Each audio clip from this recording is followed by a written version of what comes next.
The Regulatory Fairness Act is a state law that requires agencies, when proposing new rules, to look to see if the impact is greater for small businesses compared to large businesses. It's modeled on federal legislation that passed in 1980. We looked at state regulations from 2014 and 2015 to see if they met the requirements of the Regulatory Fairness Act. For example, when agencies said that they were exempted, we looked to see if those exemptions could actually be found in law. We looked at over 330 rules proposed by 16 agencies in 2014 and 2015.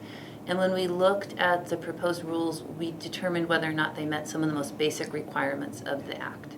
For example, we found that only a third of the small business economic impact statements contained all of the information that is required by the Act. Some of the small business economic impact statements, for example, did not have a consideration of lost sales and revenue. We also found that only about half of the time when agencies said that costs to businesses would be less than minor, did they provide full and credible support for that determination. We found there's a lot of room for improvement statewide. In particular, agencies often had difficulty acquiring the data that they need to do the calculations that are required of them.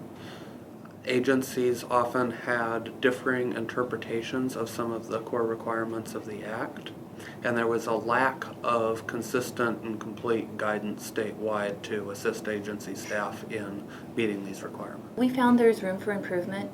We found that agencies struggled to get some of the cost information that they need to complete all of the required calculations.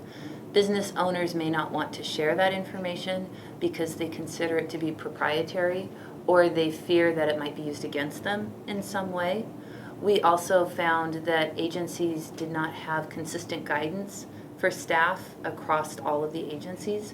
Only half of the agencies in the audit actually had written guidance for their staff. We also found that parts of the Act are confusing for the agencies and led to different interpretations.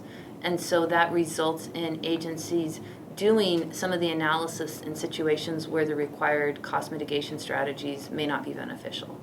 We recommend that the legislature make some clarifications to the Act, that templates and guidance that are complete and accurate be made available to agencies, and that there be a central entity assigned to oversee this process and assist agencies in meeting these requirements.